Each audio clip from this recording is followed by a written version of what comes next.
सभी दर्शकों को जय सिया राम। कुंभ नगरी प्रयागराज में प्राचीन काल से अष्टनायक विराजमान हैं। यदि आप प्रयागराज के कुंभ मेले में स्नान करने जा रहे हैं तो आपको संगम स्नान के साथ ही इन अष्टनायकों का दर्शन और पूजन जरूर करना चाहिए। यह बहुत ही प्राचीन और पवित्र स्थान है। पुराणों में इन अष्टनायकों के बारे में कहा गया है। त्रिवेणी माधवम सोमम भरद्वाजम च वासुकिम वंदे अच्छेवटम शेषम प्रयागम तीर्थनायकम। अर्थात प्रयागराज के इन 8 श्रद्धा केंद्रों में त्रिवेणी, माधव, भरद्वाज, नागवासुकी, अक्षयवट, शेष भगवान और स्वयं तीर्थराज को शामिल किया गया है। अष्टनायकों में प्रथम नायक यह पवित्र संगम गंगा, यमुना और अदृश्य सरस्वती का मिलन स्थल है। वेद, पुराण, महाकाव्य और अन्य प्राचीन ग्रंथों में इस पवित्र तीर्थ की महिमा का उल्लेख है। रामायण, महाभारत और अन्य पुराणों में त्रिवेणी संगम की महिमा का बखान किया गया है।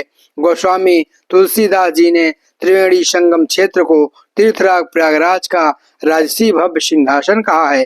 द्वितीय नायक प्रयागराज को विष्णु प्रजापति क्षेत्र और हरिहर क्षेत्र माना जाता है। भगवान शिव स्वयं इस क्षेत्र में निवास कर यहाँ बेड़ी माधव की उपासना करते हैं।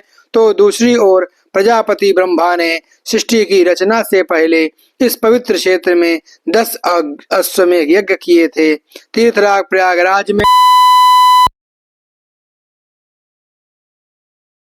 पुराणों में कहा गया है कि प्रलय काल में जब सारी सृष्टि जल में डूब जाती है तब महाविष्णु माधव बाल मुकुंद का रूप धारण कर अक्षय वट के पत्ते पर शयन करते हैं। तीर्थराज प्रयागराज में माधव कई रूपों में विराजमान हैं। इन रूपों की उपासना के लिए यहाँ मंदिर है।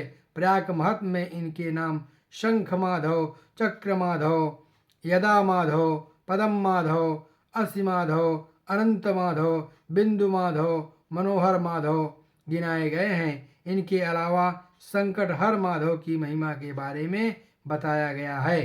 तृतीय नायक तीर्थराज प्रयागराज के यमुना पार क्षेत्र में सोमेश्वर महादेव का मंदिर है। अरेल गांव के निकट इस मंदिर का पौराणिक महत्व है।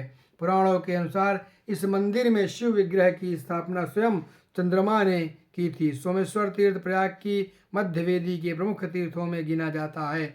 शिव की आज्ञा से चंद्रमा इस तीर्थ में निवास करते हैं। पुराणों के अनुसार सोमेश्वर तीर्थ में मंदिर के आसपास अमृत की वर्षा करते हैं। सैकड़ों वर्ष पहले सोमेश्वर तीर्थ के आसपास सुंदर बगीचे थे। अब इस मंदिर की पुरानी गरिमा कुछ कम हो गई है।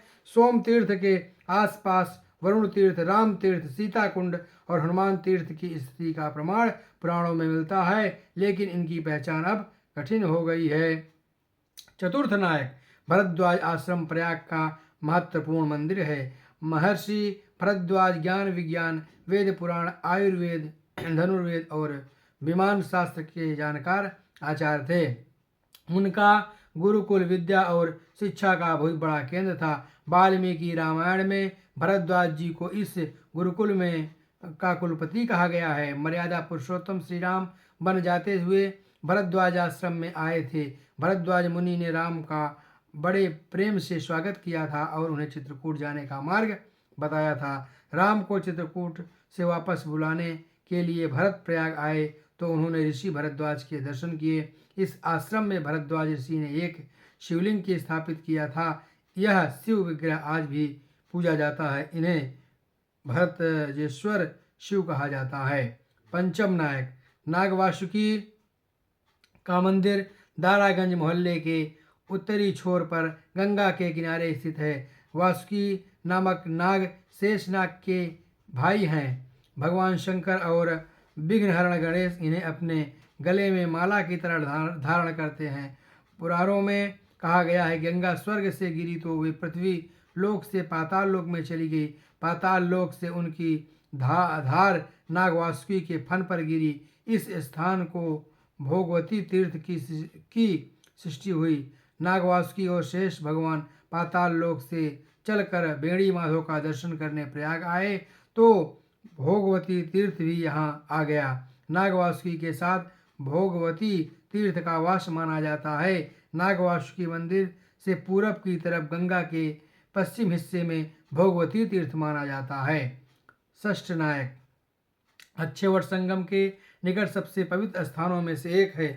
यह बरगद का बहुत पुराना पेड़ है जो प्रलय काल में भी नष्ट नहीं होता।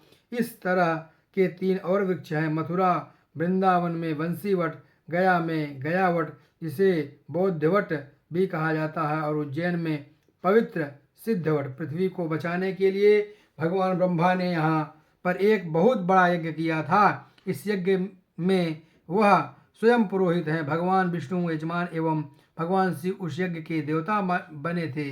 तब अंत में तीनों देवताओं ने अपनी शक्ति पुंज के द्वारा पृथ्वी के पाप बोझ को हल्का करने के लिए एक वृक्ष उत्पन्न किया। यह एक बरगद का वृक्ष था जिसे आज अच्छेवट के नाम से जाना जाता है, आज भी विद्यमान है। सप्तम नायक पौराणिक मान्यता के अनुसार शेष नाग के फन पर धरती टिकी हुई है।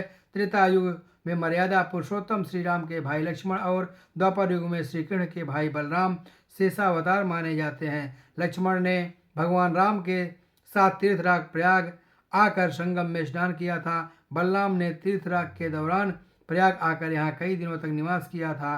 पुराण कथा के अनुसार सृष्टि की रचना से पहले ब्रह्म यज्ञ करना चाहते थे लेकिन वे तय नहीं कर पा रहे थे।